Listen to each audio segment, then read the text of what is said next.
គ្រូអ្នកគ្រូទាំងអស់គ្នាវីដេអូនេះខ្ញុំនឹងបង្ហាញអំពីការបង្កើតឯកសាររៀននិងបង្រៀនផ្ទាល់ខ្លួនតាមរយៈ Web Coding បាទអញ្ចឹងតាមរយៈការបង្កើតនេះយើងអាចធ្វើបានទៅតាមពីររបៀបដែលវិធីទី1យើងធ្វើវានៅក្នុងកម្មវិធី Canva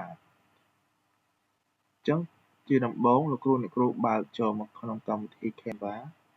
បាទលោកគ្រូអ្នកគ្រូបើកចូលក្នុងកម្មវិធី Canva សូមលោកគ្រូអ្នកគ្រូបង្កើតនិងភ្ជាប់ account ឲ្យបានរួចរាល់លោកគ្រូអ្នកគ្រូនឹងឃើញផ្ទាំង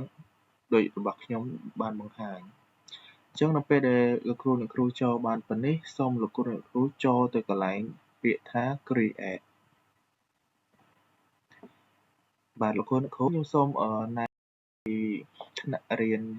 អំពីការសរសេរកូដនៅក្នុង Canva Code អញ្ចឹងឈ្មោះនៃមេរៀនរបស់យើងគឺ Web Coding ប៉ុន្តែការសរសេរគឺយើងសរសេរមិនមានភាពស្មុគស្មាញលក្ខណៈថាជាការសរសេរកូដកម្មវិធីអីទេប៉ុន្តែយើងសរសេរកូដបែបងាយៗដោយប្រើ AI ជំនួយបាទអញ្ចឹងនៅក្នុងវីដេអូនេះខ្ញុំនឹងបង្ហាញលោកគ្រូអ្នកគ្រូអំពីការចូលទៅប្រើប្រាស់ Canva Code បាទអញ្ចឹងលោកគ្រូអ្នកគ្រូបើកឃើញផ្ទាំងនេះសូមលោកគ្រូអ្នកគ្រូចុចទៅលើពាក្យ Canva Code បាទនៅពេលដែលលោកគ្រូអ្នកគ្រូចុចទៅលើពាក្យ Canva Code បាទលោកគ្រូអ្នកគ្រូនឹងឃើញផ្ទាំងដូចដែលបានបង្ហាញនេះសូមលោកគ្រូអ្នកគ្រូសរសេរប្រោមដូចដែលខ្ញុំបានបង្ហាញនៅក្នុងវីដេអូបាទខ្ញុំបានសរសេរថាសូមសរសេរកម្មវិធីជា App អំពីការធ្វើប្រមាណវិធីបូកគ្មានត្រាទុកកម្រិតថ្នាក់ទី2បរិបទប្រទេសកម្ពុជាដោយមានជ្រើសចម្លើយចំនួន4ព្រមទាំងមានចម្លើយត្រឹមត្រូវចំនួន1សូមបញ្ចូលសំឡេងអបអរសាទរនៅពេលត្រឹមត្រូវនិងពេលខុសដាក់សំឡេងបដិសេធបាទអញ្ចឹងចំណុចសំខាន់ដែលលោកគ្រូត្រូវតែបញ្ចូលក្នុង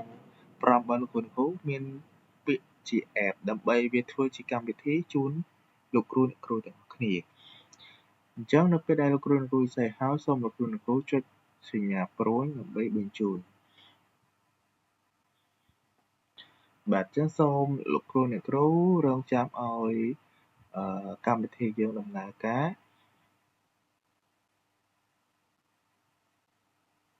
បាទលោកគ្រូអ្នកគ្រូកម្មវិធីរបស់យើងបានដំណើរការរួចរាល់លោកគ្រូអ្នកគ្រូនឹងឃើញពាក្យ version 1បាទអញ្ចឹងលោកគ្រូអ្នកគ្រូចុចคลิกទៅលើ version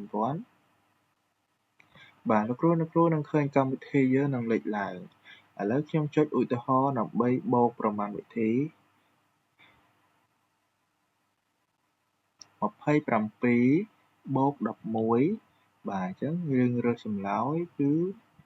38បាទឥឡូវខ្ញុំឧទាហរណ៍មួយទៀតដែលខ្ញុំចុចខុសតើវាលោតសញ្ញាដូចម្ដេចអញ្ចឹង6បូក11ស្មើទៅនឹង17ប៉ុន្តែខ្ញុំសាកល្បងយកចំណុចខុសតើប្រព័ន្ធនឹងលោតដូចម្ដេចអញ្ចឹងដូចលោកគ្រូអ្នកគ្រូបានឃើញនឹងវីដេអូរបស់យើងហើយអញ្ចឹងលោកគ្រូអ្នកគ្រូអាចច្នៃទៅតាមមុខវិជ្ជាផ្សេងៗដែលលោកគ្រូអ្នកគ្រូចង់បង្កើតបាទដូចជាការប្រកួតល្បែងគិតលេខរហ័សឬក៏ប្រកួតអំណាចល្បឿនពាក្យឬក៏ល្បះផ្សេងៗតាមអ្វីដែលលោកគ្រូអ្នកគ្រូច្នៃប្រឌិតទៅតាមថ្នាក់រៀនខ្លួនបាទបន្តមកទៀតខ្ញុំនឹងបង្ហាញលោកគ្រូអ្នកគ្រូអំពីការ share ចែករំលែកវីដេអូឬក៏ link នេះកម្មវិធីនេះទៅកាន់សិស្សានុសិស្សរបស់លោកគ្រូអ្នកគ្រូដើម្បីចូលលេងបានបាទជាបន្តសូមលោកគ្រូអ្នកគ្រូចូលទៅពាក្យថា use in a design ហើយលោកគ្រូអ្នកគ្រូជ្រើសយកពាក្យ code បាទលោកគ្រូអ្នកគ្រូឃើញផ្ទាំងដែលលោតមកបាទអញ្ចឹងកន្លែងនេះសូមលោកគ្រូអ្នកគ្រូចុចទៅលើពាក្យថា share នៅខាងស្ដាំនៅខាងលើលោកគ្រូអ្នកគ្រូឃើញមានសោដាក់ថា only you can access អញ្ចឹងសូមលោកគ្រូអ្នកគ្រូចុចទៅលើ only you can access ហើយលោកគ្រូអ្នកគ្រូយក anyone with a link បាទអញ្ចឹងលោកគ្រូគ្រូតើយកខាងក្រោមនេះទៅកូនសិស្សលោកគ្រូគ្រូអាចចូលប្រើប្រាស់បានទាំងទូរស័ព្ទដៃនិង computer បាទអញ្ចឹងលោកគ្រូគ្រូ copy បានប៉ុណ្ណឹងហើយលោកគ្រូគ្រូ copy link ហើយលោកគ្រូយកទៅ paste វានៅក្នុងក្រុម Telegram របស់លោកគ្រូបាទអញ្ចឹងក្នុងវីដេអូនៃការបង្កើតកូដ web coding នេះមានតែប៉ុណ្នេះសូមអរគុណសូមជម្រាបលា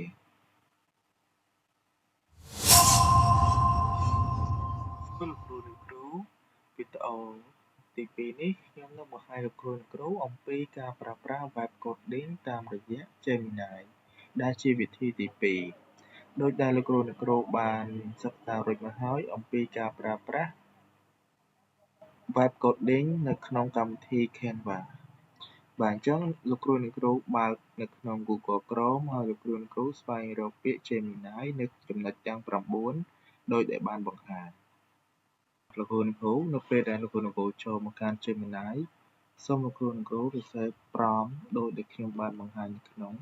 វីដេអូនេះអញ្ចឹងខ្ញុំបានសរសេរថាសូមសរសេរកម្មវិធី GF ការប្រកួតល្បឿនអំណាចពាក្យថ្នាក់ទី2បរិបទប្រទេសកម្ពុជាបាទលោកគ្រូអញ្ចឹងកន្លែងនេះគឺលោកគ្រូអាចបន្ថែមរយៈពេល5នាទីឬប្រហែលនាទីដែលលោកគ្រូចង់លេងល្បែងនឹងបានបាទហើយលោកគ្រូអាចបង្កើតទៅជាថ្នាក់រៀនមុខវិជ្ជាផ្សេងៗទៀតតាមអ្វីដែលលោកគ្រូច្នៃប្រឌិតបាទអញ្ចឹងខ្ញុំសូមចុច submit ដើម្បីឲ្យ AI generate ទៅជាកម្មវិធីមួយប្រៀបដូចជាលោកគ្រូចេះសរសេរកូដដោយស្ទាត់ជំនាញ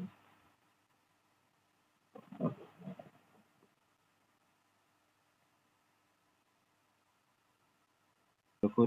ឡូវកម្មវិធីរបស់យើងចេញមកហើយបាទអញ្ចឹងលោកគ្រូបានឃើញនេះគឺជាកម្មវិធីដែលយើងបានបង្កើតអំបញ្ញមិញអញ្ចឹងយើងប្រែក្លាយពីការ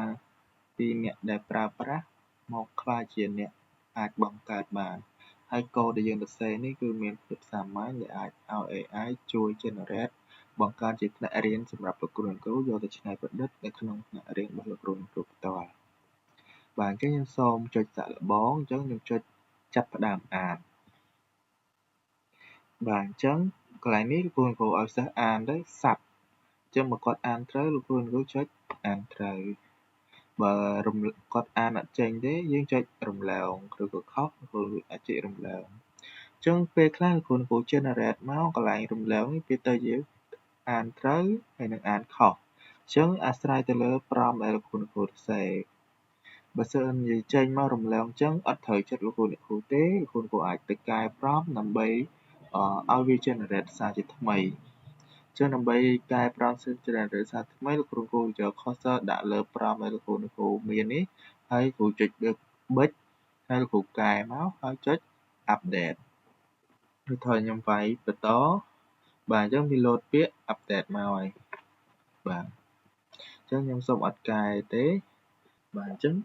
ក្នុង1នាទីនេះសិស្សលោកគ្រូអានប្រមាណគ្រូចុចត្រឹមត្រូវទៅដល់ពេលផុត1នាទីវានឹង load មកហើយអញ្ចឹងមិញខ្ញុំសាកល្បងគឺបានតែ3ពាក្យឯងសារខ្ញុំកន្លែងបញ្ចូលប្រាប់លោកគ្រូអញ្ចឹង3ពាក្យអញ្ចឹងនៅពេលដែលមក1នាទីហ្នឹងសិស្សលោកគ្រូអានបានប្រមាណពាក្យលោកគ្រូចុចទៅតាមពាក្យដែលគាត់អានទៅចុង1នាទីវានឹងបាទបូកសរុបជូនលោកគ្រូបាទវិធីចែករំលែកវិធីចែករំលែកគឺទី1លោកគ្រូបានឃើញនៅរបាខាងលើបាទតកតងទៅនឹងការ download បាទការ download នេះពេលដែលលោកគ្រូ download បានលោកគ្រូទម្លាក់ឲ្យគាត់គឺគាត់បើកប្រើបានតែក្នុងកុំព្យូទ័រទេប៉ុន្តែតាមទូរស័ព្ទដៃគឺបើកអត់បានទេបាទអញ្ចឹងដើម្បី file របស់ link របស់យើងបើកបានទាំងក្នុងទូរស័ព្ទនិងកុំព្យូទ័រសូមលោកគ្រូចុចយកពាក្យ share ចែករំលែកបាទបន្តទៀតលោកគ្រូចុចយកពាក្យ share បាទបន្តមកទៀតលោកគ្រូរើសកន្លែងនេះយកពាក្យថា copy link បាទលោកគ្រូចុចជ្រើសយកពាក្យ copy link បន្តមកទៀតលោកគ្រូយកពាក្យទៅ paste នៅលើ បាទក្រុម Telegram ឬក៏ chat ដែលកូនសិស្សលោកគ្រូអ្នកគ្រូមាននៅក្នុងក្រុមនោះហើយដើម្បីគាត់ចូលប្រើប្រាស់បានបាទលោកគ្រូអ្នកគ្រូនៅពេលដែលខ្ញុំបានផេះវាចូលទៅក្នុង Telegram ហើយគឺ load បែបនេះអញ្ចឹងកូនសិស្សលោកគ្រូអ្នកគ្រូគាត់ចុចលើលេងហើយគាត់អាចចូលប្រើប្រាស់ល្បែងសិក្សានេះបានអញ្ចឹងកូនសិស្សលោកគ្រូអ្នកគ្រូបើកតាមដល់ក្នុងពេលតែមួយពាក្យដែលវា load ចេញមកហ្នឹងគឺមិនដូចគ្នាទេវាខុសគ្នាទៅតាមអឺវាដំខុសៗគ្នាទៅក្នុងទូរស័ព្ទកូនសិស្សលោកគ្រូអ្នកគ្រូបាទអញ្ចឹងវីដេអូនៃការបង្កើតថ្នាក់ web coding នៅពេលនេះគឺមានតែប៉ុណ្ណឹងទី1គឺយើងអាចបង្កើតវានៅក្នុង Canva Code ទី2យើងអាចបង្កើតនៅក្នុង Gemini បាទអរគុណច្រើនលោកគ្រូអ្នកគ្រូសូមជម្រាបលា